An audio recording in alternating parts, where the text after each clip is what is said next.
ABBN এর সহযোগিতায় আমরা আজকে জাস্ট ফুড অ্যান্ড বেভারেজ আমাদের যাত্রাবাড়িতে অবস্থিত সেখানে আমরা উপস্থিত হয়েছি এবং উপস্থিত হয়ে আমরা এই কারখানাটি পরিদর্শন করে যেটা পেলাম এখানে হচ্ছে আপনার আর্টিফিশিয়াল ফ্লেভার যে ড্রিঙ্কস আছে এবং হচ্ছে আপনার ফ্রুট ড্রিঙ্কস এই দুটি আমরা এখানে পেয়েছি, যেটা একদমই অবৈধভাবে উৎপাদন হচ্ছে। এখানে BST তারা কোনো রকম লাইসেন্স ব্যবহার করছে না, আমাদের যে CM লাইসেন্স আছে সেটি না ব্যবহার করে না পেয়েই তারা হচ্ছে এদের যে লোগোটা আমাদের BST যে ট্রেডমার্ক সেটি ব্যবহার করছে এবং এটি সম্পূর্ণ অবৈধভাবে এখানে এই ড্রিঙ্কসগুলো উৎপাদন হচ্ছে। যেখানে আমাদের যে ম্যাঙ্গো ড্রিঙ্কস এখানে দেওয়া আছে সেখানে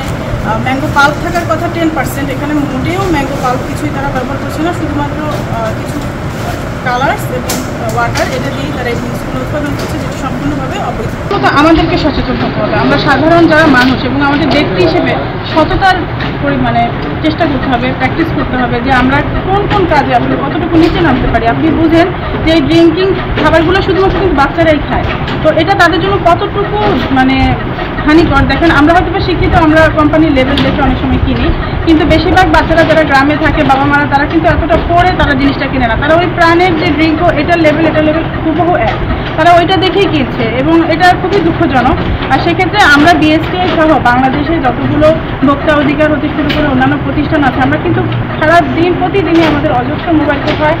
জেলা প্রশাসন কর্তৃক প্রচুর মোবাইল কোর্ট হচ্ছে এবং নিয়মিত সার্ভিলেন্স মনিটরিং জরিমানা আদায়, এবং আমরা কিন্তু আজকে এই কারখানাটাকে জব্দ করে মানে সিলগালা করে দিয়ে যাবো এবং এটা কারো দায়িত্ব দিয়ে যাবো, এখানে আর নতুন করে যেন কেউ কিছু করতে না পারে। আমরা কিন্তু দিনরাত পরিশ্রম করে যাচ্ছি, এখন কিন্তু আমাদের অফিস টাইম অলরেডি চলে গেছে সন্ধ্যা, কিন্তু আমরা কিন্তু কেউ বসে নেই, সেনাবাহিনী পুলিশ প্রত্যেকটা টিম কিন্তু আমরা দিনরাত কাজ করে যাচ্ছি এই জনগণের কাছে মানসম্পন্ন খাবার পৌঁছে দেওয়ার জন্য।